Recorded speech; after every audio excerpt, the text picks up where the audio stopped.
so that they can understand it. If I can understand it, any fucking kind of fucking 5-year-old could if I can understand it. That's how fucking thick I am. But I'm not stupid. I might be thick, but I'm not fucking stupid. I've seen what's gone on, I've known what's gone on, and I can make the links from the past to the present to what's to come. You know, you don't have to be a brain surgeon, because I'm not. You don't have to be a scientist, you don't have to be an educator.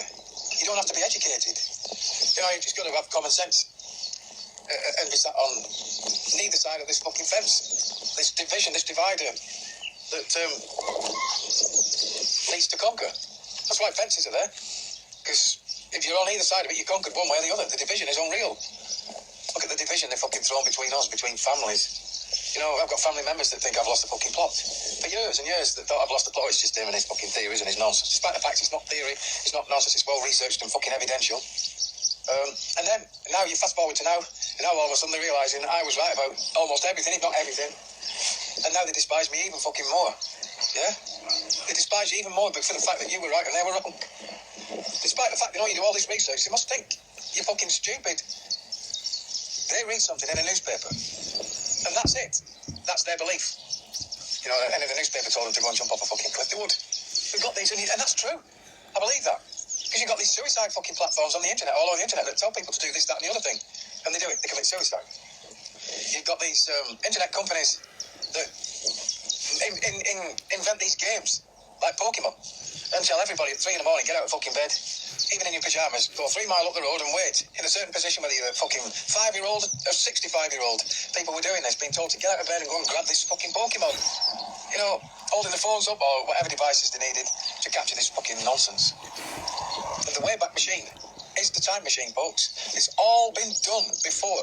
All of it. You may not fucking believe it. It may sound fucking ridiculous, but nothing is new.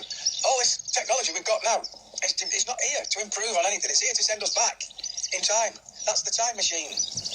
Yeah? And when you think about what's happening with the internet... I think what it means is a great reset's been done before. There's been a few great resets. They can't think for themselves. The zombie apocalypse is here now, because if you were to switch all the fucking internet off now, millions of people, adults and young, particularly you, would be suicidal. They wouldn't have a clue what to do. They can't think for themselves now. Yeah? You ask somebody a question now, and they tend to only got their phone in their hand or their device, whatever they use, and they're asking the internet what you ask them to get the answer to give to you. And they don't give a shit if that answer's right or wrong, because the internet, the Wayback Machine, give it to them. It must be true. The internet and these scrying mirrors, these black screens, yeah, are nothing new. Even in Mirror, Mirror on the Wall, who used the fairies to open them all. And think about that story. Look at the pictures from however long ago that was fucking told. Yeah, the black mirror, and the mirror comes alive and gives you the answers. Yeah, whether it's fucking right or wrong, you believe that fucking answer. Yeah, there's a lot of truth comes from this shit from the past, because none of it's new. These devices we all hold, and the devices you lot all fucking love, your computers, your laptops, the smart this, that, and the other fucking thing, the watches, the things you plug in your fucking ears, none of it is new. None of it. We had it all in the past, and it's always given to populaces when these populaces are becoming self-aware. Think about what I'm telling you. You become self-aware. These fuckers in control don't want you self-aware. They're self-aware. They don't want you on that same fucking level. They don't want you even keel on the same power as them. So they give you all these devices that drag you back. Yeah?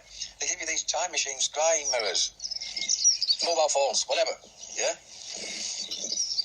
To take you back, to drag you back down from whence you came. That's it. Yeah, it took me all these years to work this out. And talking to my friend Gavin this morning, Gavin Wolf, it's all unjumbled in my head. It's straight fucking forward. And we know none of it's new. You only got to look at these hieroglyphs and drawings from however long ago, yeah?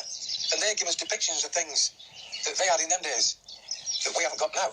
Tools that we haven't got now.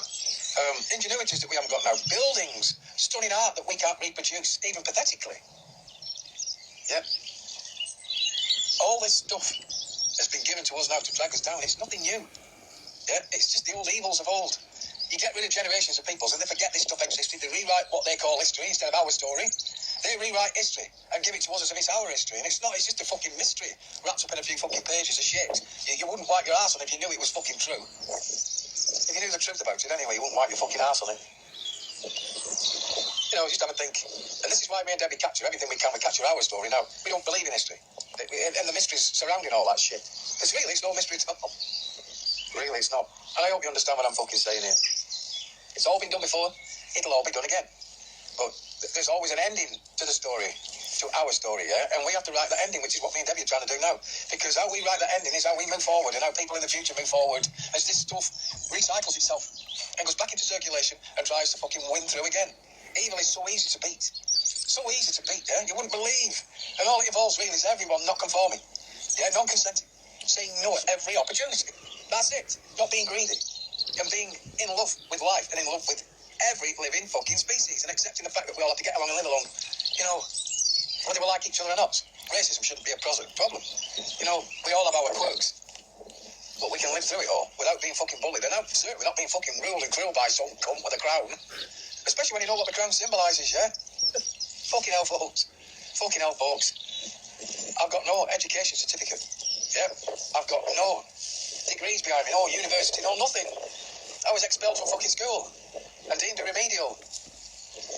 And if I can work this out, thick old fucking me, then there's hope for you. If you just fucking listen to what we're telling you. And then research everything we're telling you. It's all out there. It's all there to find. All of it. Our story lives on. Yeah, not history. Stop looking at history. Stop looking at the fucking nonsense. Yeah, I was explaining to someone the other day, he was talking about the potato famine and how many he fucking sought out off in fucking Ireland. And I said to him, what do you know about the potato famine? He said, well, that's it. They had a shortage of potatoes. Lots and lots of people died. And I said to him, well, why did these people die? If we had a worldwide potato shortage now, all potatoes were wiped out worldwide forever, would one person die? And he said to me, well, I don't know what you mean. I said, well, go back to the potato famine.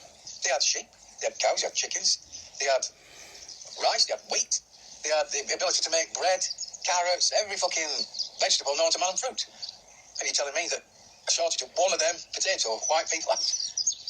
And then when you go into the history of the royals in the UK, and how they sent their armies over to conquer Ireland and to kill the farmers and to stop the fucking farming altogether, to take control, and, you know, our story is revealed, not history. They give you an history as a mystery. And you've got to stop believing that and look for our story. Our story's all there. It's hidden, but it's there. You can find it. Then I could go on about all the fucking North American Indians and the buffaloes, how they wiped them out. And how they have almost extincted the Aboriginals, and how they were poisoned with cakes to control their places off the shores of Australia, Tasmania, and the Inuits here, there, and everywhere. You know, the stolen generations of Australian children, trying to breed these fuckers out of existence. The most wretched people on earth, they were known as the Aboriginals. Yeah. That's the history that we are fed. Yeah, and we're fed all this history about everywhere else, Europe and fucking Russia and all the other bollocks. It's not our story. History's not our story. It never was. It never will be. Our story is still being written. Yeah? It should never have no fucking end. We're always at the beginning. That's why me and Debbie keep doing this book after book after book after book till we're sick as fuck of producing them. But someone's got to do it. Someone's got to fucking do it. It's got to be carried forward and onwards.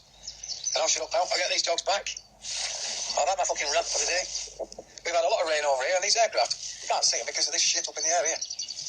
But we can hear them constantly, non-stop, through the night, through the day. Now this cunt's been crowned. Remember, he's one of the proponents of all this shit taking place now. He's one of the leaders and bleeders of the World Economic Forum. We're being raped and pillaged, folks, by a tiny handful. We're being shafted, bent over and shafted big time by a tiny handful of people, and we should not be taking the beating, yeah? We should be dishing it out. Fucking hell, when will you learn?